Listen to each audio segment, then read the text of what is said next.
Maraming nagtatanong kung paano ang tamang pag-cancel. Ito, panoorin nyo hanggang dulo. Ito may mga cancel ako yan. Unfairly cancel disorder. I-review natin ito. Pakita ko sa inyo kung paano ang tamang pag-cancel. Para hindi kayo matakot sa cancel kasi suspended kayo. Ito lang gawin nyo yung mga may unfairly cancel, request review mo. Yan. Tapos, i-explain mo. Kasi sa akin to is bulky o mabigat. Kaya ilalagay ko oversize overload.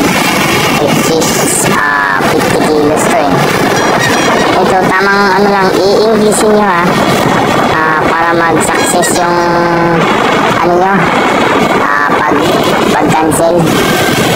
English lahat lang ilalagay nyo para hindi kayo ma-review failed or hindi mabawasan yung bar nyo.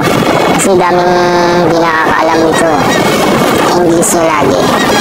Ayan, overload o oversize na fit in motor lagay nyo Kasi yung item ko is bulky naman yun eh.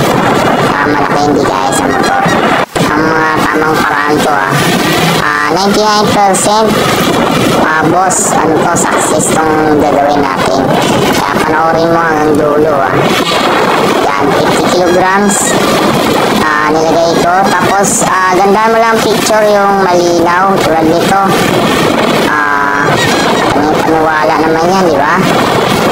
I-picturean mo lang yan, item mo yan. Kasi bulky exist naman yan eh. Parang halimbawa ko lang yan Yan. Overload, oversize, got it, receive. Na-receive na nila. Antayin mo yung 3 days na yung success. Yung 3 days na yan. Under review. Tingnan natin kung nag-success after 3 days. Yan, napin natin ito. Ito yung ano ko. Under review yan.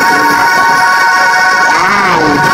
Diba? We're sorry about happening to service. Quality store will be restored. Kanya lang kasimple mga boss. Kaya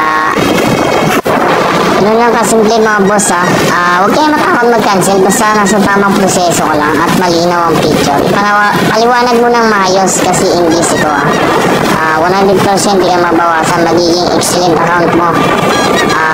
Yan, galingan mo lang at huwag matakot mag-cancel. Bawal na sa atin yung oversize overload. Nababalita na tayo sa TV.